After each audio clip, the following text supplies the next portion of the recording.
இன்னைக்கு வந்து நம்ம பெருசாக எதுவும் பேச போகிறதுலாம் கிடையாது. டிவிகே சார்பாக நேற்று நடந்த சம்பவத்திற்கு நிறைய பேர் இந்த முட்டு கொடுக்குற வேலையை பார்ப்பாங்கல்ல, அந்த மாதிரி பார்த்த ஒரு சில விஷயங்களை தான் நம்ம இன்னைக்கு பார்க்க போகிறோம். இதை பார்க்கும்போது உங்களுக்கு எப்படி ஃபீல் ஆகுது அப்படின்றத நீங்கள் வந்து கமெண்ட்டில் தயவு செஞ்சு சொல்லுங்கள்.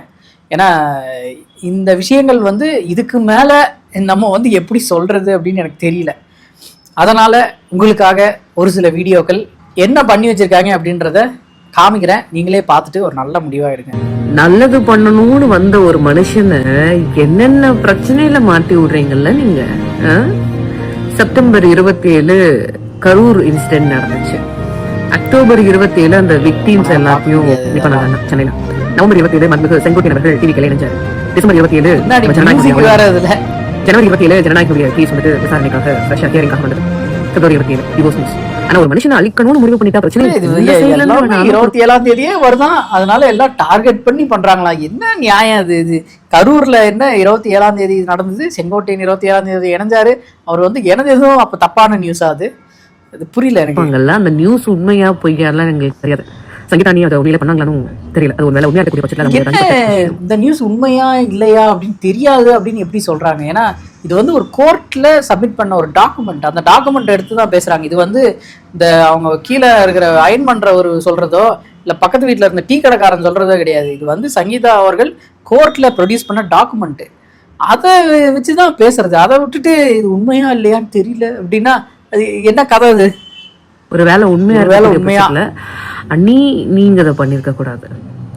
அவரு சுத்தி இருக்கவங்க எல்லாம் அண்ணன் பார்த்து வரணும். ஆனா கூட நீங்க இத்தனை விஷயம் வாழ்ந்துருக்கீங்க. சரியா எலெக்ஷன் டைம் பார்த்து அவருடைய பர்சனலா எடுத்து வந்து பேசுறது ஒரு விஷயம் தான். விஜயண்ணா, நீங்க அண்ணன் உங்களை அவ்வளவு சீக்கிரம் எல்லாரும் முன்னாடி தூத்து போயிட்டு மாட்டோம்னா.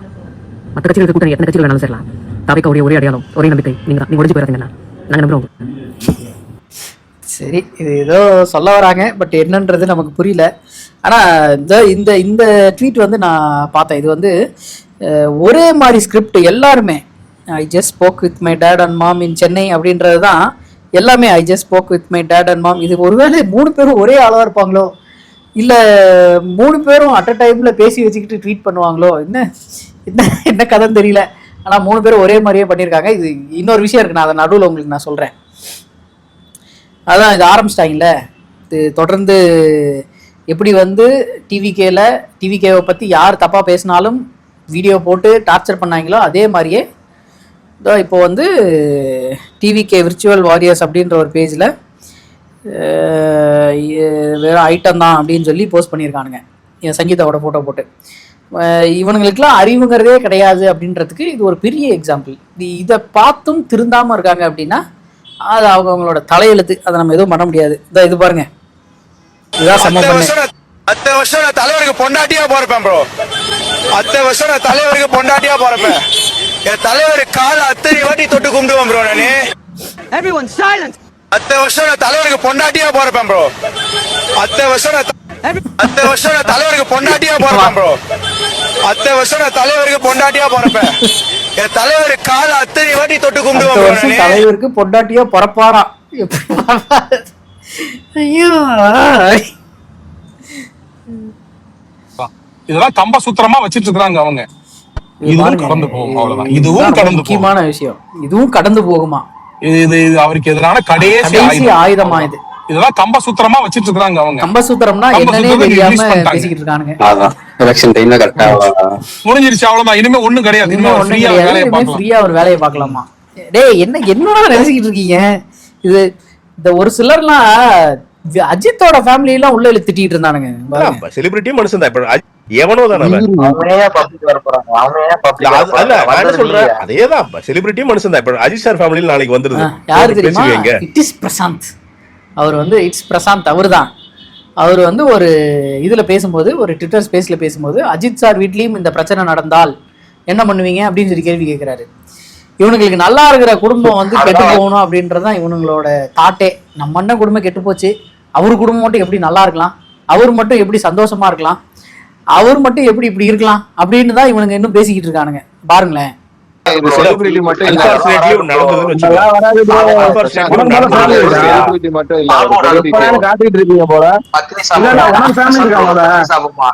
என்னது எல்லாருக்கும் ஃபேமிலி இருக்கலாம், தனியா உட்காந்து இருக்காங்க, எப்படான்னு காத்துட்டு இருக்கிறதெல்லாம் இல்ல, அது நீங்க தான் பண்ணிட்டு இருக்கீங்க அப்படி. நீ ஏன்டா அஜித் ஃபேமிலி மேல கண்ணா இருக்க? ஆமா ஆமா, பெரிய சிம்ரன் நீங்க, உங்களை பாரு கண்ணா இருக்காங்க போட அந்த பக்கம். ஆமா நீ பெரிய இவரு போடா டேய். இல்ல அவரு I used to be a faithful wife, but யாருன்னே தெரியாதவங்க நம்மள இந்த வீடியோ பாருங்க. இந்த வீடியோ வந்து ரொம்ப கடும் கோபத்தை உண்டு பண்ண ஒரு வீடியோ. டைம்ல நம்ம யாருன்னே தெரியாதவங்க நம்மள குத்துனா கூட தட்டி விட்டு போயிடலாம். ஆனா கூடவே இருந்துட்டு கரெக்டான டைம்ல நம்ம காலவாரி சங்கீதா இந்த அளவுக்கு எதிர்பார்க்காத ஒரு நபர் காலவாரி பிரச்சனை இல்ல, இது வந்து துரோகம். பர்ஃபெக்டான டைம்ல அந்த ஒரு வழியை நம்மளால தாங்கிக்கவே முடியாது. இப்ப தளபதி விஜய்க்கும் அதே நிலைமை தான். நினைச்சாலே ரொம்ப ரொம்ப கஷ்டமா இருக்கு. ஒரு மனுஷனுக்கு அடி விழலாம், ஆனா அடி மேல அடி மேல அடி மேல விழுந்துகிட்டே இருந்தா என்னதான் பண்ணுவாரு எனக்கு புரியல. நான் நினைக்கிறேன் ஓகே, நான் அந்த அவருக்கு டிவோர்ஸ் ஆனதுக்கு அவர் ஏதோ அஃபேர் வச்சுட்டு இருந்தாரு ஏதோ ஒரு ஹீரோயின் கூட சொல்றாங்க, அதெல்லாம் சின்ன விஷயம். ஓகே, அவர் டிவோர்ஸ் ஆகும் போது அவர் அஃபேர் வச்சிருக்காரு, அதெல்லாம் இருக்கட்டும் அப்படின்ற மாதிரி அது ஒரு சின்ன விஷயம் அப்படின்னு சொல்லி கடந்து போறதுக்கு ட்ரை பண்றாங்க. 30-35 வருஷம் ஆயிட்டு இருக்கும். 30-35 வருஷமா எத்தனை வருஷம் ஆயிடுச்சு கல்யாணம் ஆகி, அது எதுவுமே தெரியாம உட்காந்து அவருக்கு 1998 தான் கல்யாணம் ஆச்சு, இப்போ 2026 தான் நடக்குது அப்படின்னா இன்னும் ஒரு 28 இயர்ஸ் தான் ஆகுது. 30-38 வருஷம் ஆகிட்டு இருக்கோம். பொண்டாட்டிக்கு எதுவும் தெரியல, கரெக்டா இப்படி எலெக்ஷன் டைம்ல தெரியுது. வருஷமா தெரியாம எப்படி கரெக்டா எலெக்ஷன் டைம்ல தெரியுது அப்படின்னு கேள்வி கேட்கறாங்க இந்த அம்மா. இவ்வளவு நாளா வந்து சங்கீதா மேம்க்கு இதை பத்தி எதுவும் தெரியலையா? இப்பதான் கரெக்டா வந்து அவங்களுக்கு டிவோர்ஸ் ஃபைல் பண்ணணும்னு தோணுச்சா? இதே மாதிரிதான் விஜயகாந்த் சாருக்கும் அவர் வந்து ட்ரக் அபியூஸ் அப்படி சம்பந்தமே இல்லாம விஜயகாந்த் சார் வந்து எந்த இடத்துல வந்து அவரு தவறினார், எந்த இடத்துல அவருக்கு வந்து இந்த மாதிரி கெட்ட பேர் வந்துச்சு, எங்கேயுமே கிடையாது. அவர் வந்து பக்கா ஜென்டில்மேன். அவரை எடுத்துட்டு வந்து விஜய் கூட கம்பேர் பண்ணிக்கிட்டு விஜயகாந்த் சாருக்கும் அப்படின்னு என்னது அது, விஜயகாந்த் சார் வந்து ட்ரக் அபியூஸ் பண்றாரு அப்படின்னு சொல்லி சொன்னாங்க, ட்ரங்கர்ட் அப்படின்னு சொல்லி சொல்றாங்க அப்படின்னு சொல்லி எதுக்கு அவரை உள்ள இழுக்கிறாங்க? அவருக்கு உடம்பு சரியில்லாம இருந்தது, அவர் வந்து பொது வெளியில பேச முடியாம நிறைய சண்டை இழுத்ததால அந்த பிரச்சனைகள் வந்தது. விஜய் வந்து ஒருத்தரை வச்சிருக்கிறதும் விஜயகாந்த் சாருக்கு உடம்பு சரியில்லாத இருக்கிறதும் ஒண்ணா? இது என்ன கதை இது? அது பேசுற அளவுக்கு வந்து எனக்கு எக்ஸ்பீரியன்ஸ் இல்லை. But politics is very dangerous. சீரியஸா வந்து ரொம்ப பயமா இருக்கு. ஏதோ சினிமா பாக்குற மாதிரியே இருக்கு. இப்பதான் லிட்டரலா அந்த எலெக்ஷன் ஃபீல் வருது. So let's hope for the best. ஒரு நல்ல ஒரு லீடர் நம்ம நாட்டுக்கு கிடைக்கணும்னு நான் கடவுள்கிட்ட நல்ல ஒரு லீடர் நாட்டுக்கு கிடைக்கணும்னு சொல்லி கடவுள்கிட்ட வேண்டிக்கிறாங்களாம். இந்த மேட்டர் தாங்க, இதை தான் நான் பார்க்கணுன்ட்டு இருந்தேன். ஏன்னா மதன் கௌரி அவர்கள் வந்து நிறைய விஷயங்களை பற்றி பேசியிருக்காரு, அவருக்கு வந்து நிறைய ஃபாலோவர்ஸ் இருக்காங்க, எல்லாமே ஓகே. பட்டு ஒரு விஷயத்த எப்படி அணுகணும் அப்படின்றது அவருக்கு நல்லா தெரியும். அது தெரிஞ்சதால தான் இந்த ஜெயம் ரவி கெனிஷா மேட்ரை எந்த அளவுக்கு பேசினாரோ, ஹர்திக் பாண்டியாவோட டிவோர்ஸை பற்றி எந்த அளவுக்கு பேசினாரோ, அதே அவர் தான் இப்போ வந்து இந்த விஷயத்தை பற்றி பேசுங்க அப்படின்னா இது வந்து அவங்களோட பர்சனல், நம்ம அவங்களோட பர்சனலில் வந்து பேசக்கூடாது. ஏன்னா அவருக்கு தான் அவங்க ஒன்றனாச்சே, அவர் எங்கள் அண்ணனுக்கு தான் நான் எல்லாமே பண்ணுவேன் அப்படின்னு சொல்லி ஏற்கனவே ஒரு வீடியோவில் பேசியிருக்காரு, அதையும் நான் பேசியிருக்கேன். இந்த மாதிரி நடுநிலையாக இருக்கணும்னு நினைக்கிறவங்க எதுக்காக நான் எங்கள் அண்ணனுக்கு சப்போர்ட் பண்ணுவேன் அப்படின்னு சொல்லி இறங்கணும். அந்த இறங்கினதோட எஃபெக்ட் தான் அது.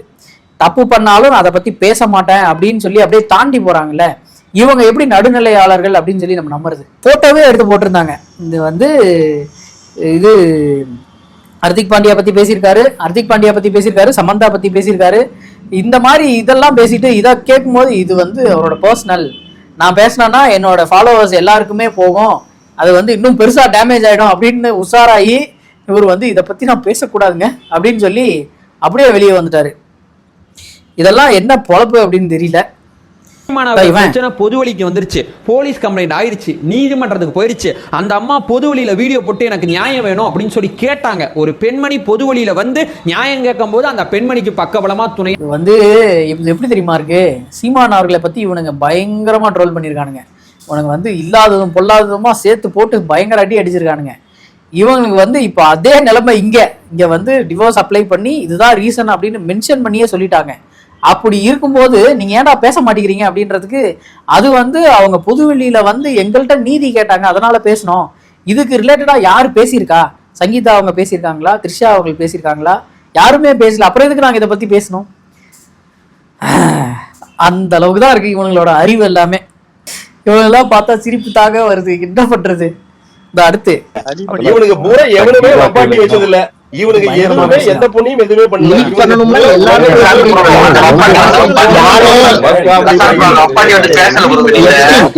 அதாவது இந்த மாதிரி ஒரு அஃபேர் இருக்கிறது பிரச்சனை இல்லை அப்படின்னு சொல்லி ஒரு பிரசாந்த் அவர்கள் வந்து ஒரு ட்விட்டர் ஸ்பேஸ்ல வந்து கதரும் போது எடுத்த ஒரு வீடியோ.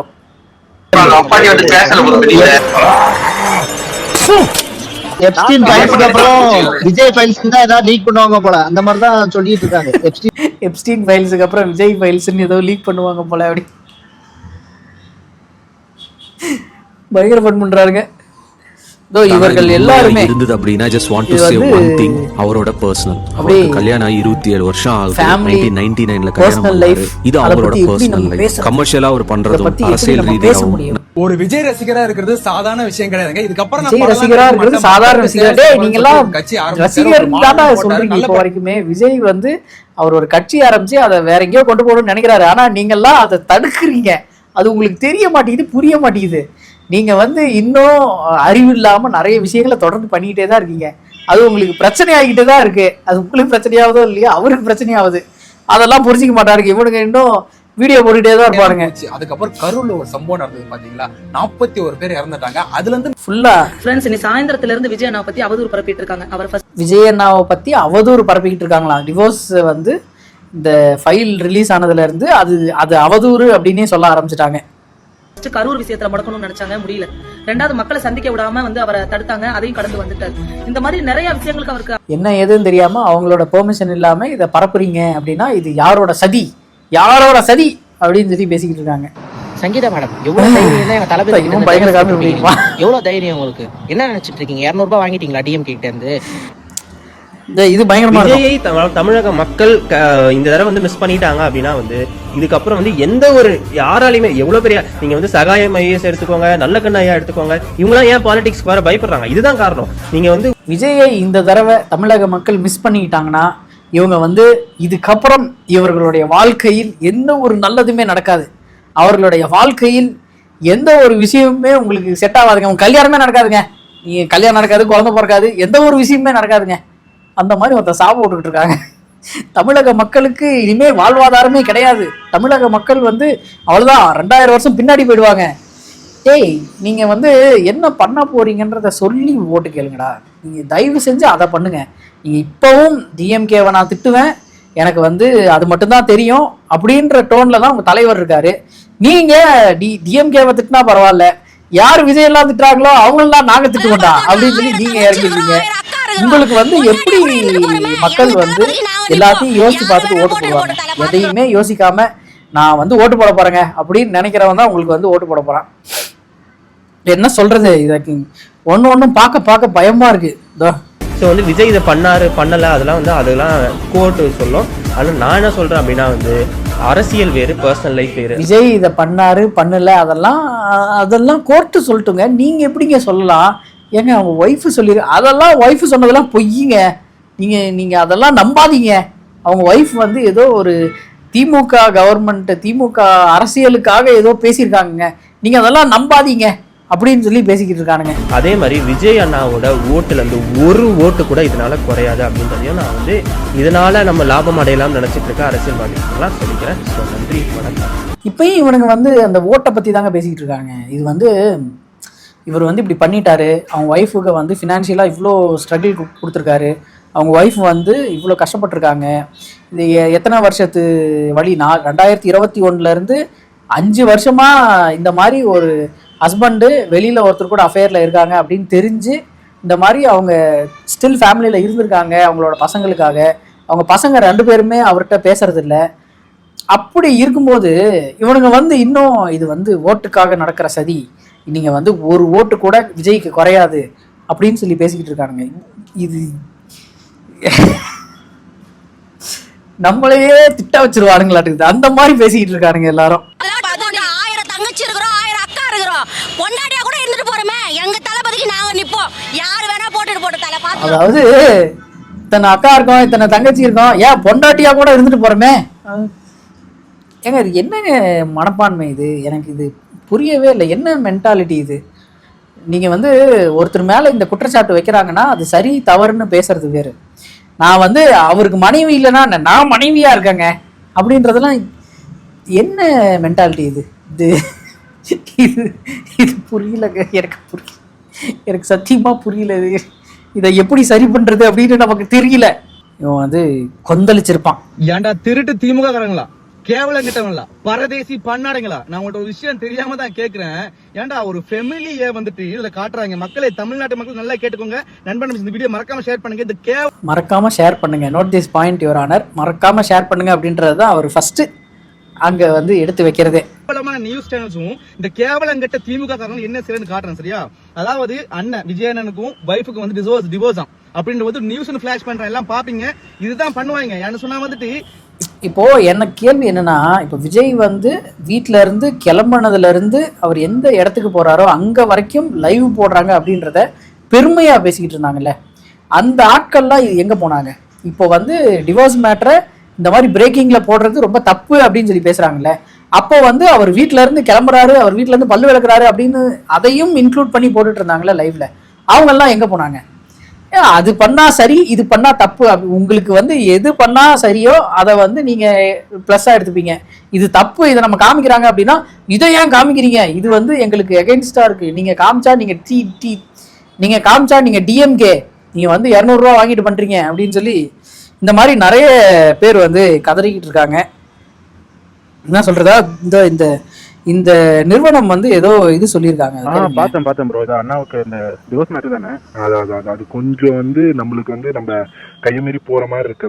லுக் லைக் டிஸ்கம்ஃபர்ட் சிச்சுவேஷன்ல இருக்க மாதிரி இருக்கு. இப்போ சீஃப் என்ன சொன்னாருன்னா, we have a tool kit. நம்மளுக்கு எப்பவுமே என்னென்ன பேசணும் ஒரு டூல் கிட் இருக்குன்னு. அதில் என்னென்ன இருக்குன்னா, கரூர் இஷ்யூ வச்சு அண்ணாவை முடக்க பார்த்தீங்க, தென் ஜனநாயகனை முடக்கிட்டீங்க, தென் பிஜேபியோ திமுக கூட்டு சேர்ந்து அண்ணனை வந்து 2 நாள் சிபிஐ ஆஃபீஸில் வச்சு விசாரணைன்னு அலக்கழிச்சிங்க கூட்டணிக்காக.